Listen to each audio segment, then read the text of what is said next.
Hi, it's Clemmy from the NARM Clinic, and this week's video is a little bit different.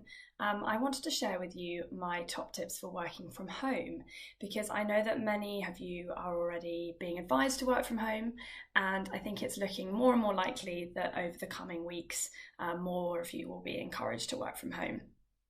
Now, from running my own business for the last almost 2 years, it's meant that I have had to work from home quite a lot, and I wanted to share with you my top 10 tips that I've picked up along the way through trial and error to make sure that you can make the most out of working from home, and some general tips as well for you in terms of nutrition. So number one is to get ready in the morning like you would normally do when you're going to work. So treat each day as every other work day. So get up, get dressed, showered, as if you would normally be going to work, because lying around in our pajamas, although it's lovely, may actually make us less productive. So that's tip number one. Tip number two is breakfast. So start your day right with a nutritious, balanced breakfast, and that will help to fuel you through the morning and the day properly, giving your body all the nutrients that it needs for a productive day ahead. So aim for a balanced breakfast, which includes protein, some healthy fats, some carbohydrates, some fruits and vegetables. Have a look at my infographic on my website, and also I have an article on there about breakfast ideas. I'll link them in the blog that connects to this video. Number three is designate a working area in your home. So if possible and space allows, designate a specific room or area. This might be a spare room or a study or a desk space somewhere. For me, our flat's a little smaller, so for me it's the kitchen table, but I always make sure that I eat any meals at a different seat at the table to my laptop, so I'm not working and I can separate that work from meal times.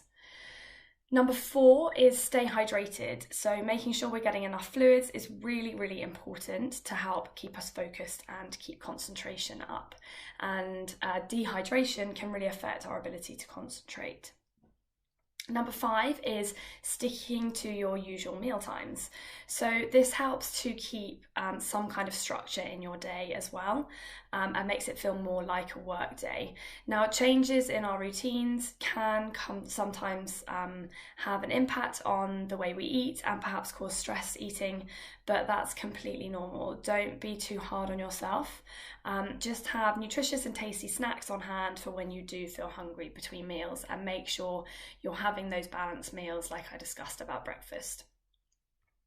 Number six is take regular breaks. So schedule in regular breaks during your day, which will really help to keep you focused and keep you productive. And it can be something as quick as just getting up, putting the kettle on and making a cup of tea, or perhaps getting outside, taking a walk around the block, or heading to your local park so you can go and have a wander. Not only will this get a bit of movement in your day, but it also helps to get your fresh air and to just help your mind switch off for a little bit. I find that doing this, if you go out for a walk in the park, try not to have any distractions with you. So try not to take your phone with you, or if you have to have your phone with you, then put it on silent so that you can completely switch off from work for a little bit. And I find that that really just helps me to be so much more productive when I return back to my desk. Number seven is at the end of the day. So set a time where your work day will end. So do that at the beginning of the day, make a list of the things that you need to do, but then set a time that will be your cut-off point. So it can be really hard when we're working from home to separate home and work life because you're not leaving to go to the office. And it can then be really easy just to keep working and for there not to be any boundaries. So putting those boundaries in place is really important. So leave your workspace at that time, or if like me, you work from the kitchen table, then clear away your laptop and your work stuff and put it somewhere else. And that can be your transition from work to home life. And a few just little other tips now. Number 8 is stay up to date with what's going on, but don't overwhelm yourself. So it's really important that we are aware of the changing guidelines around coronavirus and what the government's saying we should do, because these are changing on a daily basis. But there are so many other opinion pieces, articles, sensationalist headlines flying around all over the internet at the moment, and that can be really overwhelming. I found myself getting overwhelmed by it this morning. So what I would say is do stay up to date, but make sure you're getting your information from credible sources. So places like the NHS and government websites, and unfollow anyone on social media who's making you feel anxious about it at all. My tip number 9 as well is to just take some time to slow down a little bit. So we live in a world where everything happens at 100 miles an hour, and we very rarely get the opportunity to slow down and to relax. So I'd encourage you to take this time, take this opportunity that you've got to slow down a little bit, read some of the books that perhaps have been on your bookshelf for ages and you've been meaning to read, take long baths, take walks, sleep more. And take time out for yourself. I think it's a really great opportunity for us to kind of take a bit of time to reset. And looking after ourselves a little more is only going to help support our immune system in a time where we really need to do that. And my 10th and final tip is to do something every day to keep you positive.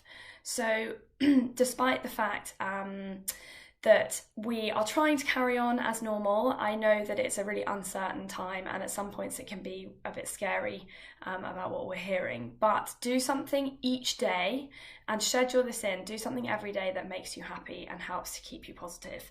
So whether that is calling a friend, or cooking a delicious meal, taking a walk, reading a book, as I've said, or going out and buying some flowers, painting, dancing, running, whatever it is that makes you feel positive. Make sure you schedule in one positive act for yourself each day to help keep your spirits up and keep you positive. Anyway, I hope that's helpful. If you have any other tips, please do let me know, comment on the video so that we can all share how best to help us work from home and to keep our spirits up. And we'll see you again soon.